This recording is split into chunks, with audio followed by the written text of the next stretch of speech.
Chapter 21. A Mother's Grief.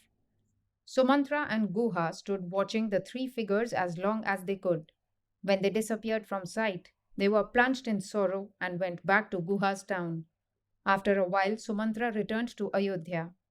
As the charioteer approached the city, he found it desolate and devoid of the usual cheerful bustle of urban life. As soon as he crossed the fortress gate and entered the city, his chariot was surrounded by a crowd eagerly asking, "Where did you leave Rama? How was he when you left him?" "Dear people of Ayodhya," said Sumantra, "Rama and Lakshmana have crossed the Ganga. Ordering me to return home, they entered the forest on foot." A great cry of grief rose from the multitude, and many cursed themselves and attributed the catastrophe to their own sins. On both sides of the streets, women stood as the chariot passed and cried, "Look at the car which departed with the princes and Sita and has come back empty." Sumantra drove forward, covering his face with the end of his upper garment, ashamed of himself. He stopped the chariot in front of Dasharatha's palace and alighted. There in front of the palace, a great crowd had gathered. Women were saying, "How is Sumantra going to meet Kaushalya and tell her that he left her son in the forest? How will she survive the report?" With increasing sorrow and confusion, Sumantra entered the queen's apartment.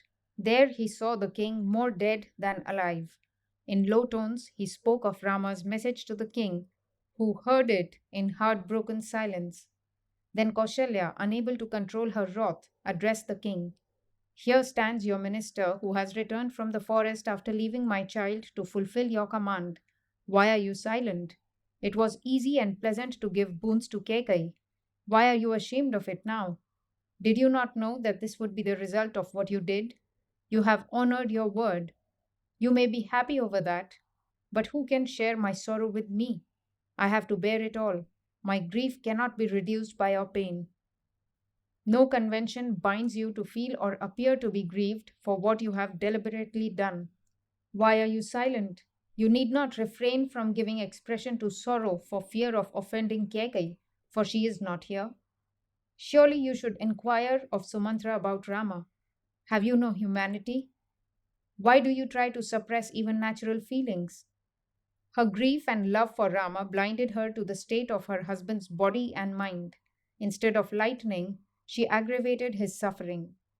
Dasharatha opened his eyes, and Sumantra reported duly Rama's message in his own words. Sumantra tried his best to console Kaushalya, but she went on repeating, "Take me and leave me where Rama is. Young Sita is there with him facing the hardships of the forest. I cannot bear this agony. Let me go to Dandaka and be with Sita." Sumantra answered, "Queen, be brave. Banish this grief. Rama spends his time even more happily in the forest than he did in Ayodhya. He feels no sorrow. Lakshmana finds joy in the supreme job of dutiful service to the brother he loves. He is very happy. As for Sita, there in the forest, as here in the palace, she lives for Rama with every breath and knows neither fear nor sorrow. She spends her time as though she were a sylvan goddess and is as happy there as she was here playing in the groves and gardens of Ayodhya. The beauty of her face is still like the rising moon's. Like a forest fawn, she lives there with carefree grace, spending the golden hours with Rama by her side. Every sight and sound is a new source of joy to her and the theme of talk with Rama and Lakshmana. Walking barefoot, her feet are red like the lotus and need no painting with henna. She walks in the forest as if she were dancing. She only lacks the tinkling anklets to make it complete. All that I say is true. There is no need for you to grieve.